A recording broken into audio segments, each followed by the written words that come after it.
तो देखो बच्चों, अपना जो यूनिट चल रहा है और ये यूनिट है मेटलर्जी। आज हम इस यूनिट में जो टॉपिक डिस्कस करने वाले हैं और ये टॉपिक है metallurgy of iron. Means iron के जो ओर्स होते हैं उनसे आयरन को एक प्योर स्टेट तक एक्सट्रैक्ट करने का पूरा प्रोसेस हम इसमें डिस्कस करेंगे। ओके, तो फिर स्टार्ट करते हैं और सबसे फर्स्ट हम देखते हैं कि आयरन के कौन कौन से ओर्स हैं। तो देखो बच्चों, आयरन के जो इम्पोर्टेंट ओर्स हैं इनमें से एक है ये हेमेटाइट Fe2O3, दूसरा है magnetite Fe3O4, iron pyrites FeS2, siderite FeCO3 and limonite Fe2O3 into 3H2O। Okay, तो ये हैं इम्पॉर्टेंट ओर्स ऑफ आयरन। इनमें से जो आयरन मेनली एक्सट्रैक्टेड किया जाता है एक इंडस्ट्रियल लेवल पर, एक लार्ज स्केल में, तो इसके लिए जो ओर यूज होता है और वो है Fe2O3 हेमेटाइट। ओके, तो अब आगे स्टार्ट करते हैं। तो देखो बच्चों, ये तो हो गए ओर्स। अब आता है ओर्स का कॉन्सेंट्रेशन करना। तो हमने कॉन्सेंट्रेशन की मेथड्स पढ़ी हैं और उसमें हमने देखा है कि जो कॉन्सेंट्रेशन की मेथड्स होती हैं वो इन पर डिपेंड करती हैं, उनका यूज़ जो होता है डिपेंड करता है नेचर ऑफ ओर्स पर।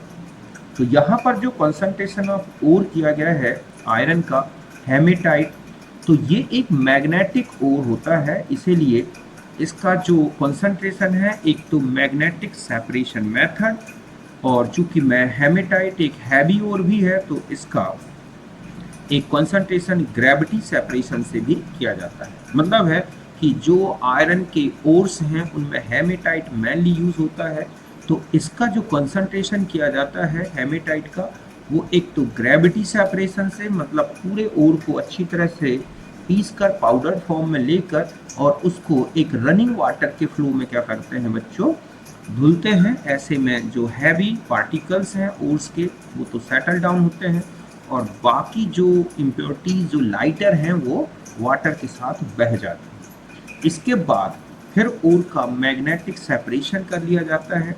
ऐसे में बची हुई जो भी नॉन मैग्नेटिक इम्प्योरिटीज हैं जैसे सिलिका है या सिलिकेट्स हैं वो भी क्या हो जाएंगे बच्चों, यहाँ पर सेपरेट हो जाते हैं। और जो हेमेटाइट है या मैग्नेटाइट भी अगर हम यूज़ कर रहे हैं तो वो भी एक मैग्नेटिक रोलर के नीचे कलेक्ट हो जाता है और इस तरह से ओर का क्या हो जाता है बच्चों, कॉन्सेंट्रेशन। फिर नेक्स्ट स्टेप आता है।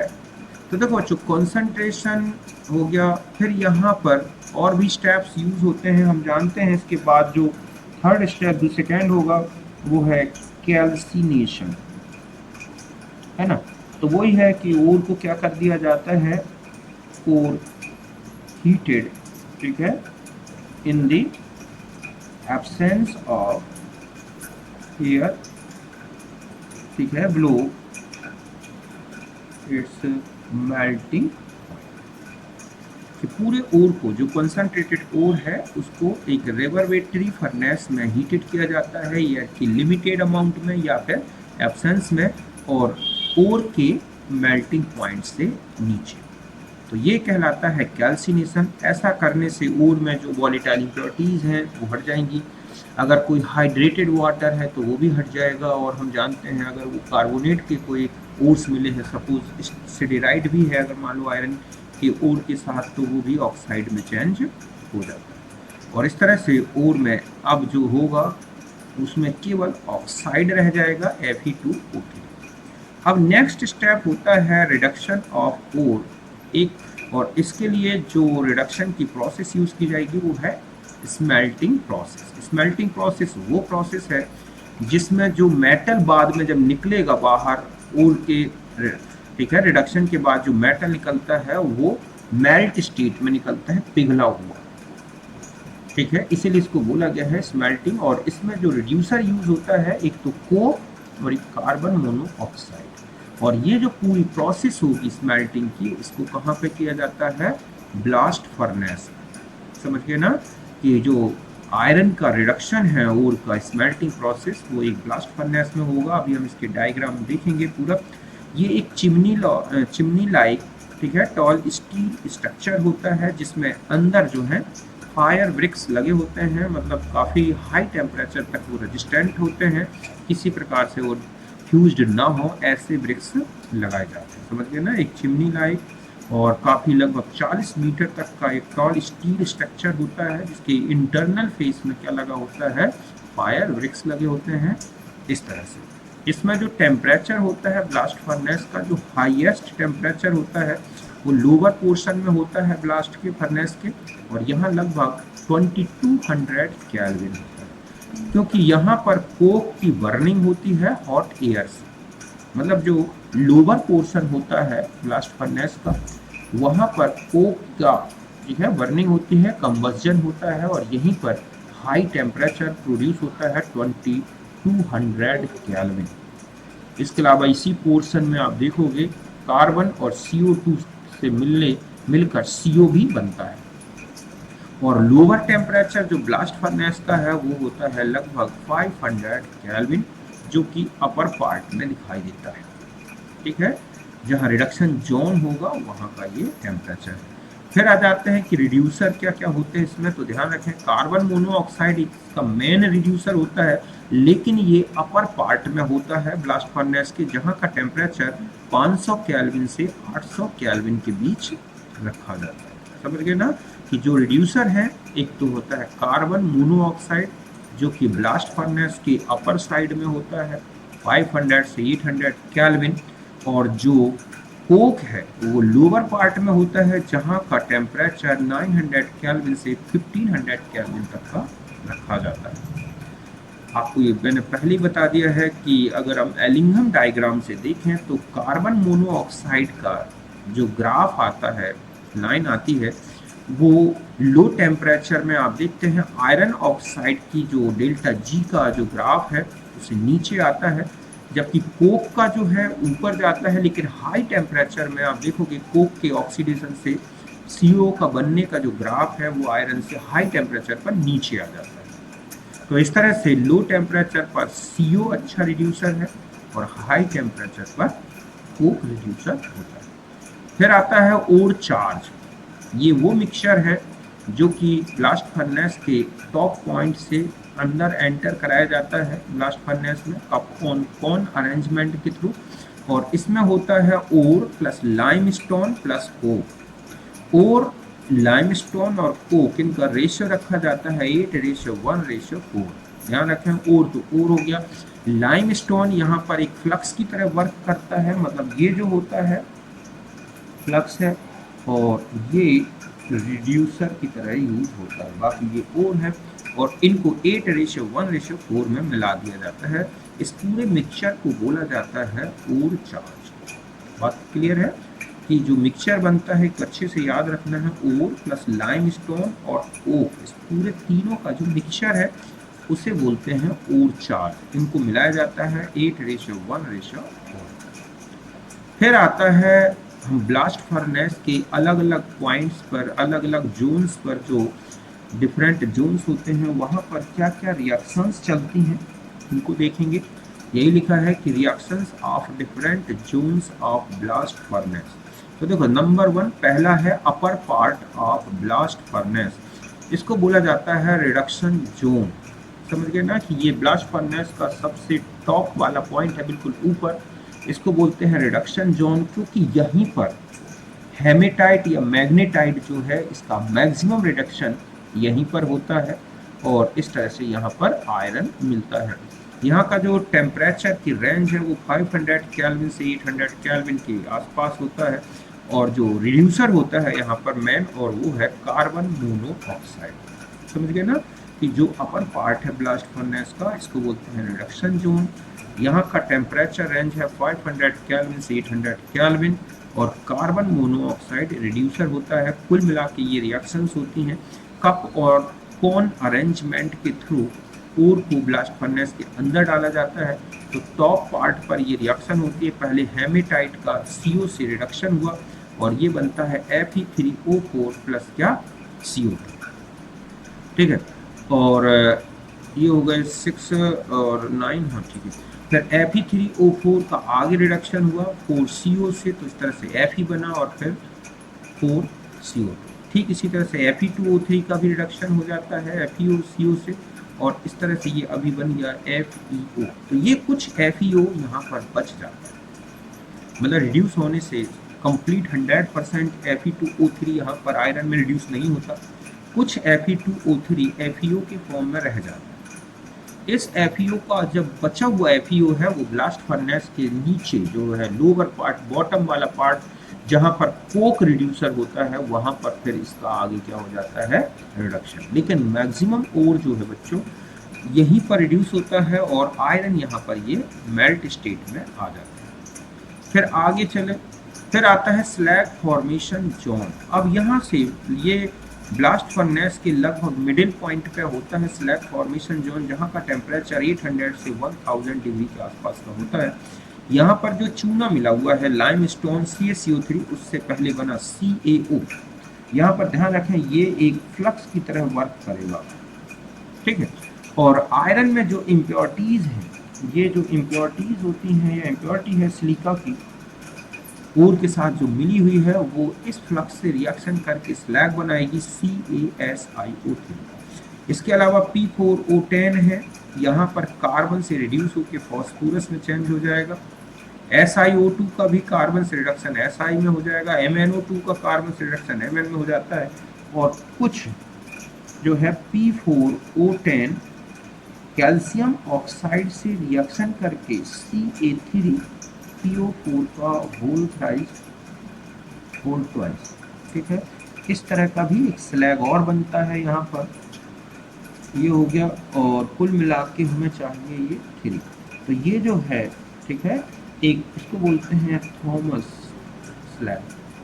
इसका यूज जो है फर्टिलाइजर की तरह ही होता है, फॉस्फेटी फर्टिलाइजर की तरह। एक क्वेश्चन भी मिलेगा कि आयरन की मेटलर्जी में मिलने वाले किस स्लैग का यूज फर्टिलाइजर की तरह होता है, तो ये है कैल्शियम फॉस्फेट, थॉमस स्लैग। इसका यूज फर्टिलाइजर की तरह होता है, फॉस्फेटी फर्टिलाइजर। तो इस तरह से स्लैग फॉर्मेशन जोन में आपने देखा स्लैग का फॉर्मेशन हुआ कैल्शियम सिलिकेट और कैल्शियम फॉस्फेट। और बाकी अगर इम्प्योरिटीज के फॉर्म में P4O10 है, SiO2 है, MnO2 है, तो यहाँ पर ये कार्बन से रिडक्शन हो जाता है इनका, और इस तरह से ये इस तरह के एलिमेंट्स में चेंज हो जाते हैं। These elements are partially absorbed by iron, ठीक है। और यही यहाँ पर आयरन से जो है ये एब्जॉर्ब हो जाते हैं। कौन से एलिमेंट, ये जो आपने देखे कौन कौन से, ये हो गया फॉस्फोरस, सिलिकॉन और Mn। इसको बोलते हैं स्पॉन्जी आयरन। इस तरह से यहाँ पर स्पॉन्जी आयरन बनता है। फिर इसके बाद नेक्स्ट जो जोन है वो है फ्यूजन जोन। फ्यूजन जोन इसलिए बोलते हैं क्योंकि यहाँ पर जो स्लैग बना हुआ है सॉलिड, ये प्लस जो ऊपर यहाँ पर आयरन रिड्यूस हुआ है वो भी सॉलिड फॉर्म में रहता है बहुत कुछ। तो यहाँ आकर फ्यूजन जोन में यहाँ का जो टेम्परेचर है 1500 केल्विन के आसपास का होता है। यहाँ पर जो स्पॉन्जी आयरन है एक तो इस सारे एलिमेंट को एब्जॉर्ब कर लेता है और मेल्ट हो जाता है, क्योंकि यही इसका मेल्टिंग पॉइंट है 1500 केल्विन। और फिर यही पिघला हुआ जो स्पॉन्जी आयरन है वो कहाँ पर आ जाता है, बॉटम में, और वहाँ पर कलेक्ट होता है। ओके, इसके अलावा जो स्लैग होता है, ठीक है, यहाँ बता दूँ कि slag also fused and collected over the surface of melt iron। समझ गए ना कि स्लैग थोड़ा सा लाइटर होता है देन मेटल। तो वो जो है मेल्टेड आयरन है, पिघला हुआ जो फ्यूज्ड आयरन है, उसकी सरफेस में ये यहाँ पिघल जाता है यहाँ पर ये, और ये कलेक्ट हो जाता है। तो कुल मिला के, और यहाँ की कोई रिएक्शन जो है यहाँ पर इस तरह से होती है, एक तो कार्बन और CO2 मिलके CO बनाते हैं फ्यूजन जोन में। इसके अलावा जो ऊपर कुछ अमाउंट में FeO बचा था वो भी रिड्यूस होता है CO से भी और कार्बन से, मेनली कोक से। FeO प्लस कोक तो FeCO या Fe2O3 भी अगर आ गया है तो यहाँ पर भी कंप्लीट यहाँ जो है बचा हुआ FeO, Fe2O3, इस फ्यूजन जोन में टोटली आयरन में रिड्यूस हो जाते हैं। अब जो आयरन बाहर निकलता है मेल्टेड स्टेट में या फ्यूज्ड स्टेट में, उसमें कोई FeO या FeO3 Fe2O3 नहीं होता, कंप्लीट यहाँ पर रिड्यूस हो जाता है। ये है फ्यूजन जोन। फ्यूजन होता है मीन्स जो मेटल हमें ऊपर से आ रहा है वो प्लस स्लैग सब फ्यूज हो जाते हैं। और फिर आता है कंबस्चन जोन, जो सबसे लोवेस्ट पार्ट है फर्नेस का, जहाँ का मैक्सिमम टेम्परेचर 2200 केल्विन तक होता है। यहाँ पर कार्बन जो होता है उसका कंबस्चन चलता है C+O2 और क्या बनता है CO2, और कुछ CO2 कार्बन से रिएक्शन करके CO में चेंज हो जाता है, क्योंकि ये एक एंडोथर्मिक प्रोसेस होती है और इसीलिए यहाँ पर टेम्परेचर थोड़ा सा डाउन हो जाता है। ठीक है, कि जो CO है, CO2 से CO का बनना कार्बन के थ्रू, ये एक एंडोथर्मिक प्रोसेस है। इसके कारण ब्लास्ट फर्नेस में थोड़ा सा टेम्परेचर डाउन हो जाता है और वह 1500 सेंटीग्रेड के आसपास। फिर इसके बाद आ जाता है, तो यही है सब कुछ। और फिर इसके बाद जो आयरन पूरी ब्लास्ट फर्नेस से जो निकल रहा है, समझ गए ना, तो यहाँ पर नीचे बॉटम में कलेक्ट होता है और फ्यूज्ड स्टेट में होता है। इसको बोलते हैं पिग आयरन। इसमें आयरन होता है 93%, 5% कार्बन और रेस्ट होता है SiMn और मतलब आयरन में 93% जो फ्यूज्ड है उसमें Fe का है, बाकी 5% करीब कार्बन डिजोल्व होता है, क्योंकि हाई टेम्परेचर में पिघले हुए आयरन में कार्बन घुल जाता है, और बाकी जो एलिमेंट रिड्यूस हुए थे SiMn, Fe, फॉस्फोरस आदि, ये सब इसी में पिघले हुए पिग आयरन में मिले होते हैं। यहाँ तक समझ गए। तो जो ब्लास्ट फर्नेस से जो फ्यूज्ड आयरन निकलता है उसको बोला गया है पिग आयरन। सबसे इम्प्योर फॉर्म है, ज़्यादातर इम्प्योरिटीज हैं इसमें। अब अदर फॉर्म्स और बता दूं मैं आयरन के। एक होता है कास्ट आयरन, ये hard but brittle form of raw iron produced by melting and cooling of pig iron. ठीक है, ग्रे कलर का होता है। तो जो वहाँ से ब्लास्ट फर्नेस से जो पिग आयरन निकलता है उसको ठंडा किया जाता है, तो उससे बनता है कास्ट आयरन। फास्ट कूलिंग अगर कर देते हैं पिग आयरन की, ठीक है, तो कार्बन रिमूव्ड एज ग्रेफाइट। ठीक है, स्लो कूलिंग कार्बन, ठीक है, ग्रेफाइट के फॉर्म में रिमूव होता है। और अगर स्लो कूलिंग की जाती है कार्बन की, तो आयरन जो है और कार्बन, एक कार्बन जो है वो सीमेंटाइट के फॉर्म में बाहर निकल जाता है, वाइट कलर का हो जाता है, और कार्बन कंटेंट लगभग 3% ही अब बचता है। समझ गए ना, कि जो पिग आयरन है अगर उसकी फास्ट कूलिंग करते हैं तो ऐसे में क्या होगा कि जो कार्बन घुला हुआ है आयरन में वो ग्रेफाइट के फॉर्म में अलग हो जाता है, और स्लो कूलिंग की जाती है तो कार्बन Fe3C के फॉर्म में रिमूव होता है, और इसमें अब जो आयरन बचता है कास्ट आयरन, उसमें कार्बन रह जाता है 3%। तो अभी भी कार्बन का परसेंटेज है। फिर आता है wrought iron. Wrought iron carbon का एक प्यूरेस्ट फॉर्म है, मतलब इसमें मिनिमम जो है इम्प्योरिटीज होती हैं। तो इसमें क्या किया जाता है कि heating cast iron reverberatory furnace lined with haematite all carbon oxidised into CO and carbon present only, तो यहाँ तक। और इसमें जो है अब कार्बन का जो कंटेंट बचता है वो है 0.5%। तो इस तरह से यहाँ पर मतलब जैसे ही रिवर्बेटरी फर्नेस में कास्ट आयरन को हीट किया जाता है हेमेटाइट की प्रेजेंस में, तो सारा कार्बन हेमेटाइट से रिएक्शन कर लेता है, मतलब इस तरह से कि Fe2O3 और प्लस ये है कोक, तो 2Fe प्लस 3CO, और इस तरह से बचा हुआ जो कार्बन था कास्ट आयरन से जो आया है 3%, वो भी यहाँ पर CO बन के बाहर निकल गया, और इस तरह से अब मिल जाता है प्योरेस्ट फॉर्म ऑफ आयरन, जिसे बोलते हैं रॉट आयरन, जो लगभग 0.5% कार्बन रखता है। फिर एक होता है स्टील। स्टील दोनों के बीच में आता है बच्चों, कास्ट आयरन और रॉट आयरन के बीच की स्टेट है। इसमें लगभग 0.1 से लेके 1.7% तक का होता है कार्बन, और इसे प्रिपेयर किया जाता है बेसेमर कन्वर्टर, या फिर ओपन हार्ट फर्नेस होती है, या इलेक्ट्रिक फर्नेस होती है। उसमें स्टील गन नाम का एक केमिकल मिला के पिघले हुए आयरन में और कार्बन का परसेंटेज बढ़ा दिया जाता है। तो रॉट आयरन को इसमें लेते हैं या फिर कास्ट आयरन को, और उसमें प्रोसेस करके कार्बन का परसेंटेज लगभग 1.7% तक रखा जाता है, और इस तरह से ये बन के तैयार होता है क्या, स्टील।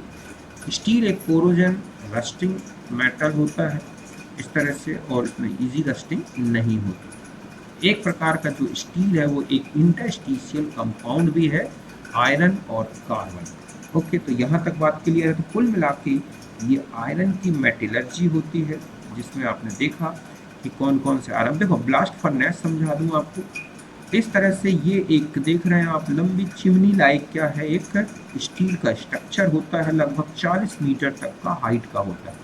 ऊपर यहाँ पर एक कप एंड कोन अरेंजमेंट है, ये कप जैसा बना हुआ है ये वाला हिस्सा, और यहाँ पर ये लगा हुआ है कोन जैसा एक सिस्टम। जैसे ही ये कोन नीचे की तरफ आ जाता है तो और चार्ज जो है ब्लास्ट फर्नेस में अंदर चला जाता है, और फिर कोन जो है ऊपर उठेगा तो ये बंद हो जाता है। मतलब एक लिमिटेड अमाउंट को ही क्या करते हैं, ब्लास्ट फर्नेस में एंटर कराते हैं और चार्ज। अगर एकदम से और चार्ज अंदर चला जाएगा तो इतनी जल्दी उसका रिडक्शन इजी नहीं हो पाएगा। इसलिए इस अरेंजमेंट द्वारा और चार्ज की एंटर होने की स्पीड को, उसके रेट को बहुत ही फिक्स रखा जाता है।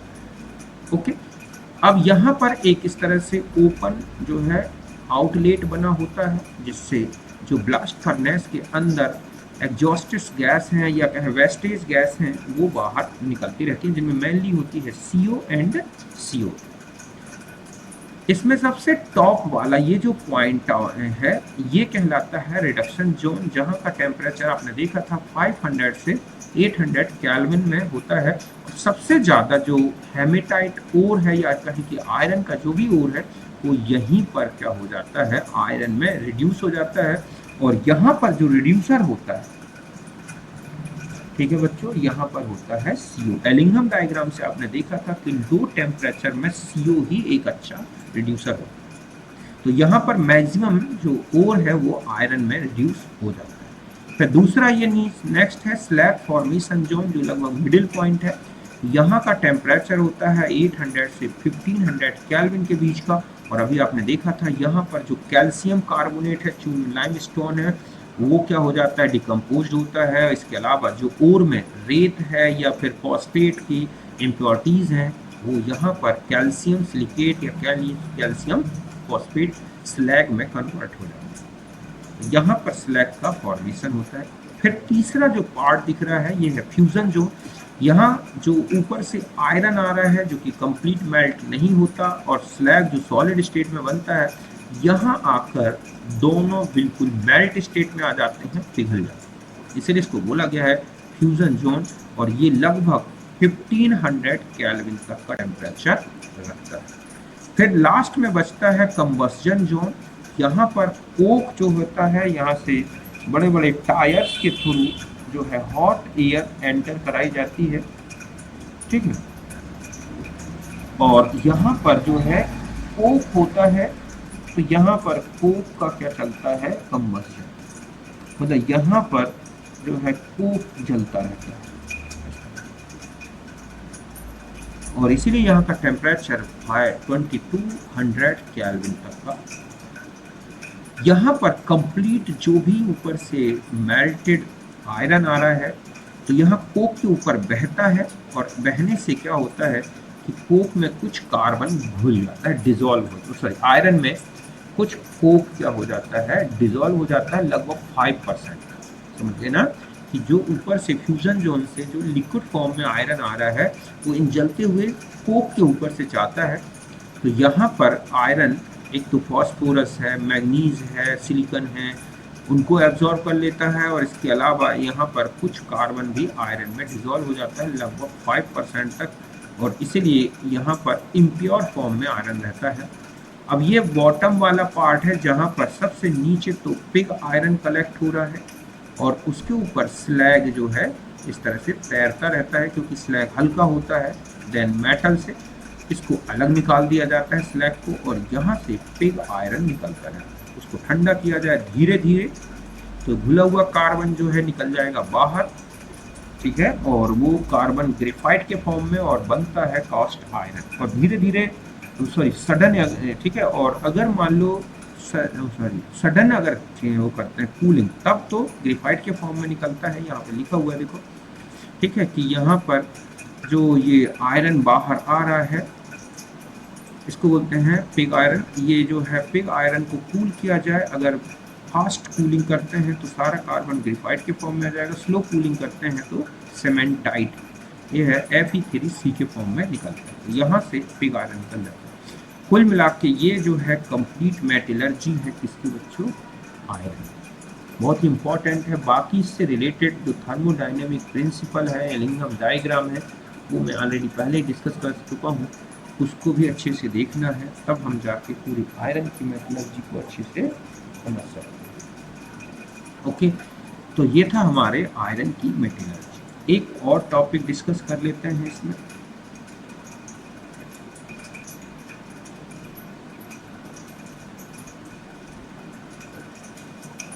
अब आ जाते हैं हम इसकी मेटलर्जी में copper, extraction of copper. Okay, तो देखो बच्चों, कॉपर के एक्सट्रैक्शन में सबसे पहले हम देखते हैं कि कॉपर के कौन कौन से ओर्स हैं। तो कॉपर के जो ओर्स हैं, एक तो है चाल्कोपाइराइट्स या कॉपर पाइराइट्स, CuFeS2, फूल्स गोल्ड भी बोलते हैं, क्योंकि बिल्कुल गोल्ड जैसा दिखता है कलर में, लेकिन एक्चुअली होता क्या है, CuFeS2, चाल्कोपाइराइट्स या कॉपर पाइराइट्स, फूल्स गोल्ड। दूसरा है कॉपर ग्लांस, Cu2S। तीसरा है मेलेकाइट, CuCO3 इंटू CuOH का होल ट्वाइस। और चौथा है एज्यूराइट, 2CuCO3 इंटू CuOH का होल ट्वाइस। देखो आप इन दोनों में सिर्फ एज्यूराइट में 2 लगा देना है कॉपर कार्बोनेट से आगे, तो इसमें कॉपर पायराइटीज, मेलेकाइट, ये हैं ओर्स ऑफ कॉपर। और जो कॉपर है उसका जो मेन एक्सट्रैक्शन है इंडस्ट्रियल लेवल पर, लार्ज स्केल पर जो कॉपर का एक्सट्रैक्शन किया जाता है जिस ओर से, उसमें मेनली यूज होता है चाल्कोपाइराइट्स या कॉपर पायराइटीज, समझ गए ना। इसी से कॉपर को निकाला जाता है। तो अब ये एक सल्फाइड ओर है ना। तो अब हम आते हैं कॉन्सेंट्रेशन। तो कॉन्सेंट्रेशन फ्रॉथ फ्लोटेशन मेथड से किया जाता है, क्योंकि मैं पहले ही बता चुका हूँ कि अगर ओर सल्फाइड के फॉर्म में है तब उसका कॉन्सेंट्रेशन हम फ्रॉथ फ्लोटेशन मेथड से करते हैं, जिसमें जो सल्फाइड ओर पार्टिकल्स हैं वो तो ऑयल के साथ फ्रॉथ बना के सरफेस में आ जाते हैं, जबकि इम्प्योरिटीज जो होती हैं वो इस तरह का फ्रॉथ नहीं बनाती, और इस तरह से सल्फाइड ओर का कॉन्सेंट्रेशन कर लिया जाता है। दूसरा स्टेप होता है रोस्टिंग करना। तो जब भी सल्फाइड ओर होता है वो डायरेक्ट ब्लास्ट फर्नेस में नहीं लाया जाता, क्योंकि कार्बन डाई सल्फाइड अगर बनेगा, कार्बन के थ्रू अगर हम ओर को रिड्यूस करेंगे तो कार्बन डाई सल्फाइड बनेगा, जो कि सल्फाइड ओर से कम स्टेबल है, इसलिए ओर आसानी से सल्फर को रिमूव नहीं करता। तो यही रीज़न है कि हमें पहले सल्फाइड ओर को किस में कन्वर्ट करना होता है, ऑक्साइड के फॉर्म में। तो रोस्टिंग प्रोसेस में इसीलिए होता है, पूरी रोस्टिंग कंसंट्रेशन, और जो कंसंट्रेटेड ओर होता है उसे रोस्टेड किया जाता है रेवर्बेटरी फर्नेस में। मतलब पहले फ्रॉथ फ्लोटेशन से कंसंट्रेशन किया, फिर इस कंसंट्रेटेड ओर को रेवर्बेटरी फर्नेस में रोस्टेड किया जाता है। और हम जानते हैं कि रोस्टिंग में जितना भी सल्फाइड ओर है, मतलब जो हमारे पास पायराइट ओर है, उसका मैक्सिमम पार्ट जो होता है वो ऑक्सीडाइज्ड हो जाता है, मींस ऑक्साइड में कन्वर्ट हो जाता है। फिर नेक्स्ट स्टेप होता है स्मेल्टिंग। तो रोस्टेड और heated with Coke and silica in blast furnace, समझ गए ना। तो यहाँ पर जब रोस्टिंग चलती है ना, तो रोस्टिंग में ही मैक्सिमम जो है, क्या मैक्सिमम जो ओर है सल्फाइड वो ऑक्साइड में कन्वर्ट हो जाता है, और ऑक्साइड और जो सल्फाइड हैं वो ही रिएक्शन करने लगते हैं और कुछ मेटल यहाँ पे मिलता है। तो पहले तो रोस्टिंग हो गई, फिर स्मेल्टिंग होती है। तो रोस्टेड ओर को कोक और सिलिका के साथ मिलाकर ब्लास्ट फर्नेस में डाला जाता है। The material collected from the blast furnace is called copper matte. तो ब्लास्ट फर्नेस के नीचे जो मटेरियल निकलता है फ्यूज्ड स्टेट में, उसको बोला जाता है copper matte. That contain high percentage of copper as Cu2s। यहाँ से जो ब्लास्ट फर्नेस से कॉपर आता है बाहर, वो मैक्सिमम पार्ट उसका Cu2s के फॉर्म में रहता है। तो एक तो ये बहुत इंपॉर्टेंट क्वेश्चन है कि स्मेल्टिंग में मिलने वाला ब्लास्ट फर्नेस से जो कॉपर है उसमें मैक्सिमम परसेंटेज किसका होता है, तो वो होता है Cu2s, क्यूप्रस सल्फाइड। ओके, अब आता है कि जो पहले तो मैं बता दूं कि जो रोस्टेड ओर है, जो रेवर्बेटरी में रिएक्शन चलती है, यहाँ पर जो है उसकी रिएक्शन क्या होती है, तो वहाँ पर रेवर्बेटरी फर्नेस में CuFeS2 ब्रेक हो जाता है, Cu2s plus 2FeS plus SO2, और FeS ऑक्सीडाइज होकर किस में चेंज हो जाता है, FeO। ओके, और फिर इसके बाद ब्लास्ट फर्नेस में जब आता है कॉपर, तो यहाँ पर FeS का FeO में कन्वर्जन होता है। ठीक इसी तरह से Cu2s Cu2O में कन्वर्ट हो जाता है, और फिर Cu2O और FeS से भी Cu2s बन जाता है, और FeO जो बना, मतलब FeS से बना Fe, ठीक है, वो ये SiO2 जो कि रेत मिलाई गई है ब्लास्ट फर्नेस में, उसके साथ FeSiO3 स्लैग बना के बाहर हट जाता है। तो मैक्सिमम जो कॉपर मैट है, उस कॉपर मैट में Cu2s मेन कंपोनेंट होता है। तो finally copper matte subjected in bessemerisation in silica lined bessemer converter, तो copper obtained by auto reduction. अब जितना भी कॉपर मैट निकला है ब्लास्ट फर्नेस से, उसमें जो Cu2s है, अब उसको भी Cu में चेंज किया जाता है। तो पूरे कॉपर मैट को उठा के और बेसिमर कन्वर्टर में डाल दिया जाता है, जहां पर कॉपर अपने ऑटो रिडक्शन प्रोसेस से क्या होता है, Cu2s और Cu2O मिलके कॉपर बना लेते हैं और SO2 बाहर निकल जाता है। कुछ SO2 पिघले हुए मेल्ट कॉपर में डिसॉल्व हो जाती है, और इस तरह से ये जो कॉपर निकलता है बेसिमर कन्वर्टर से, उसमें 98.99% कॉपर होता है, बाकी SO2 डिसॉल्व होती है। ऐसे में जब कॉपर को ठंडा किया जाता है, तो कॉपर मेटल की सरफेस में, ठीक है, ब्लिस्टर्स बन जाते हैं, फफोले बन जाते हैं। इसीलिए इस कॉपर को बोला गया है ब्लिस्टर कॉपर। समझ गए ना, इसको क्या बोलते हैं, ब्लिस्टर कॉपर, जो कि कितना 98.99% तक प्योर होता है, और कुछ उसमें SO2 के बबल्स बन जाते हैं सरफेस में, तो इसीलिए इसको ब्लिस्टर कॉपर बोला गया है। यही लिखा है, copper collected is 98 to 99% pure and has blisters on the surface because evolution of entrapped SO2, धुली हुई SO2 थी वो बाहर आ गई। तो बात समझ गए। देखो यहाँ पर रोस्टिंग तो की गई, तो बहुत सारा जो पायराइट है वो सल्फाइड में, ऑक्साइड में और सल्फाइड में बदल जाता है, FeS का FeO में। ब्लास्ट फर्नेस में गया तो बचा हुआ Cu2s भी Cu2O में चेंज होता है, और इस तरह से फिर Cu2O जो बना है वो FeS से रिएक्शन करके दोबारा Cu2s में बनता है। इसलिए ब्लास्ट फर्नेस से निकलने वाली कॉपर मैक्सिमम Cu2s होता है। फिर इसके बाद कॉपर मैट का ऑटो रिडक्शन होता है और कॉपर मिल जाता है। उसमें घुली हुई SO2 जब बाहर आती है कॉपर के ठंडा होने पर, तो एक फकोले से बनते हैं, इसलिए इसको बोला गया है ब्लिस्टर कॉपर, जो 98 से लेकर 99% तक प्योर होता है। यहाँ तक है कॉपर पूरा कंप्लीट जो है एक्सट्रैक्शन। फिर आता है एक्सट्रैक्शन ऑफ जिंक, ठीक है। तो जिंक जो है, इसके जो ओर्स होते हैं वो है जिंक ब्लेंड और स्फेलेराइट ZnS। दूसरा है जिंकाइट, और तीसरा है कैलेमाइन, स्मिथ सोनाइट, ठीक है, इसका एक और नाम है स्मिथ सोनाइट, ZnCO3, जिंकाइट ZnO, और जिंक ब्लेंड या स्फेलेराइट ZnS। ये हैं ओर्स ऑफ जिंक। सबसे बेस्ट जो ओर है जिंक का वो है जिंक ब्लेंड, इसीलिए इसका कॉन्सेंट्रेशन कराया जाता है फ्रॉथ फ्लोटेशन से, और फिर इसके बाद रोस्टिंग कर दी जाती है, तो जिंक सल्फाइड का जिंक ऑक्साइड में क्या आ जाता है, चेंज हो जाता है। अब इस जिंक ऑक्साइड का रिडक्शन कराया जाता है।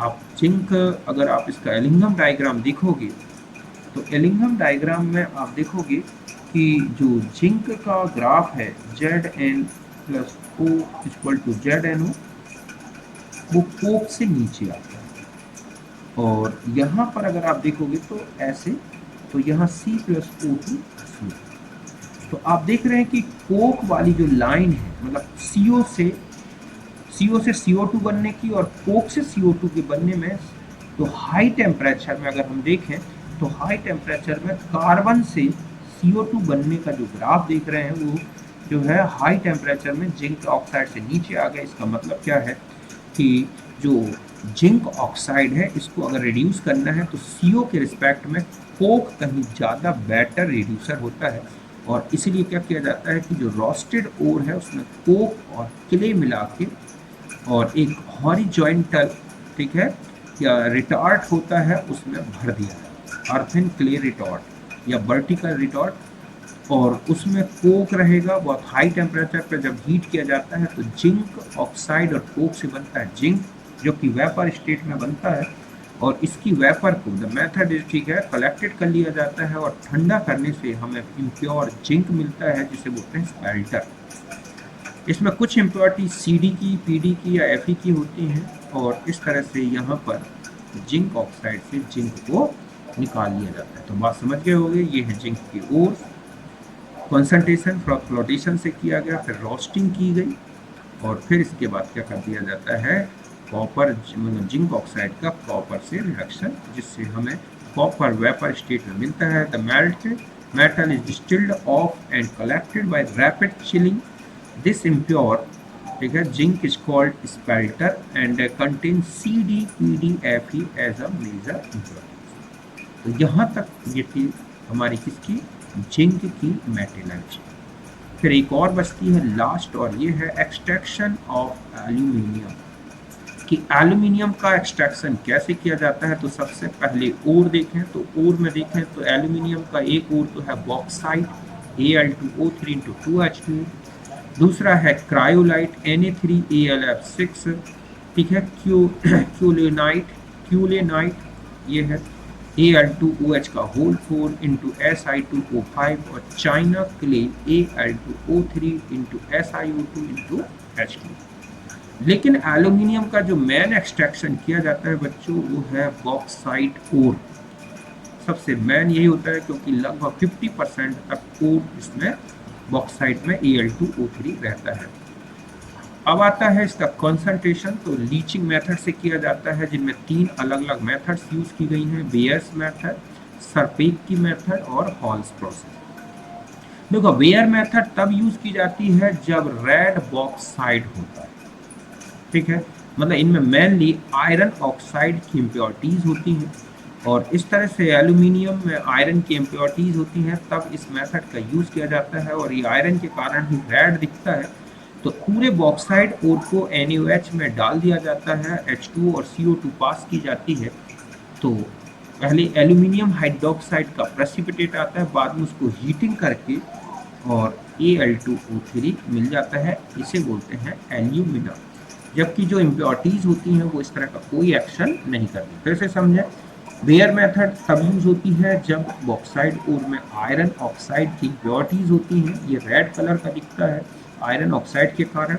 इस पूरे ओर को NaOH लीचिंग एजेंट में डिसॉल्व करके एक्वस कंडीशन में, और फिर CO2 गैस पास कर दी जाती है। इसके बाद प्रेसिपिटेट आता है एल्यूमिनियम हाइड्रोक्साइड का, जिसे हीट करने से मिलता है Al2O3।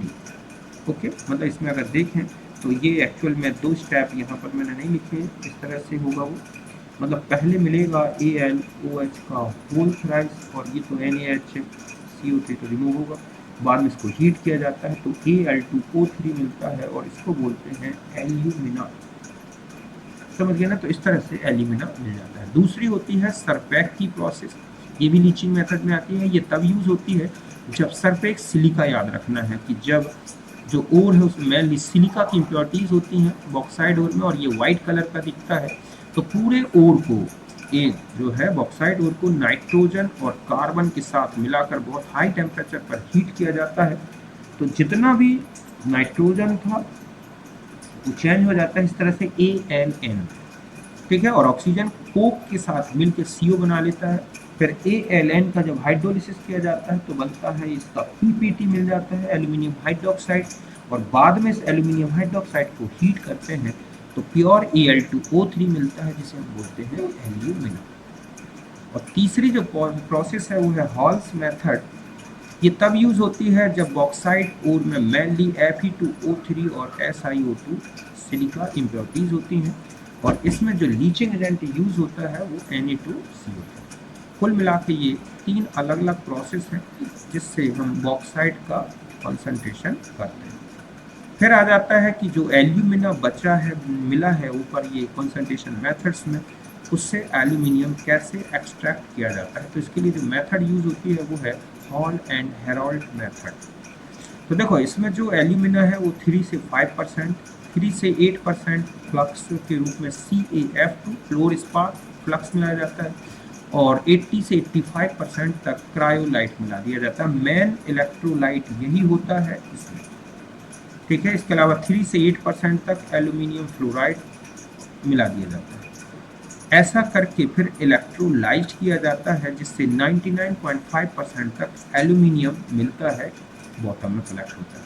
इसमें पूछा जाता है कि क्रायोलाइट का क्या वर्क है और CF2, तो दोनों का काम है, एक तो एल्यूमिना के मेल्टिंग पॉइंट को डिक्रीज कर देना और एल्यूमिना की इलेक्ट्रिकल कंडक्टिविटी को बढ़ा देना। तो ये सबसे इम्पॉर्टेंट पॉइंट है इसमें क्रायोलाइट का वर्क। रिएक्शन कुल मिला के ये होती है, कैथोड में एल्यूमिनियम जो है आइंस, उनका रिडक्शन होता है एल्यूमिनियम के फॉर्म में, और जो एनोड होता है वहाँ पर ऑक्सीडेशन पहले होता है ऑक्सीजन का, और वो ग्रेफाइट का जो कार्बन होता है उससे रिएक्शन करके CO या फिर क्या बना देता है CO। मतलब एनोड में होता तो ऑक्सीडेशन O2- का ही, लेकिन जो ग्रेफाइट का कार्बन है वो इस ऑक्सीजन से रिएक्शन करके CO और CO2 बनाता है। इससे ना एनोड जलने लगते हैं, और लगभग यहाँ लिखा है 1 किलोग्राम एल्यूमिनियम अगर निकाला जाए तो लगभग 0.5 किलोग्राम तक कार्बन जल जाता है। इसलिए समय समय पर जो है एनोड को बार बार उनको बदला जाता है। Anode are consumed by oxygen liberated at anode, और ये है मेन रिएक्शन 2Al2O3 + 3C, तो बनता है 4Al + 3CO2 + हीट। ये चलता है हेरोल्ड एंड हेरोल्ड प्रोसेस। एक क्वेश्चन है ये last, mass of carbon anode consumed, ठीक है, in production up to 70 kilogram of aluminium from Al2O3 in Hall process। तो Al2O3 से जब एल्यूमिनियम निकाला जाता है तो 270 किलोग्राम एल्यूमिनियम अगर निकाला जाए तो कुल कितना कार्बन कंज्यूम होगा अगर वो केवल CO2 बनाता है। तो आपने रिएक्शन देखी है अभी कि 2Al2O3 + 3C, तो 4Al + 3CO2। तो आप देख रहे हैं कि 3 × 12 ग्राम से 4 × 27 ग्राम क्या बन रहा है एल्यूमिनियम। तो 4 × 27 ग्राम एल्यूमिनियम के लिए लग रहा है 3 × 12 ग्राम कार्बन, तो 270 किलोग्राम के लिए लगेगा 90 किलोग्राम ऑफ कार्बन। कुल मिला के ये है इसका टैंक। इस तरह से ये जो बॉटम है ग्रेफाइट से बनी होती है, लाइन होता है, ये है कैथोड और ये लगे हैं एनोड, और यहाँ भरा होता है पूरा एल्यूमिना, फ्लोरस्पार और क्रायोलाइट। रिडक्शन होता है तो एल्यूमिनियम इस तरह से नीचे कलेक्ट होता है जो बाहर निकाल लिया जाता है, और यहाँ पर ऑक्सीजन लिबरेट होती है। कुल मिला के ये है आयरन की मेटलर्जी और एल्यूमिनियम की मेटलर्जी। ओके, तो बाकी नेक्स्ट क्वेश्चन।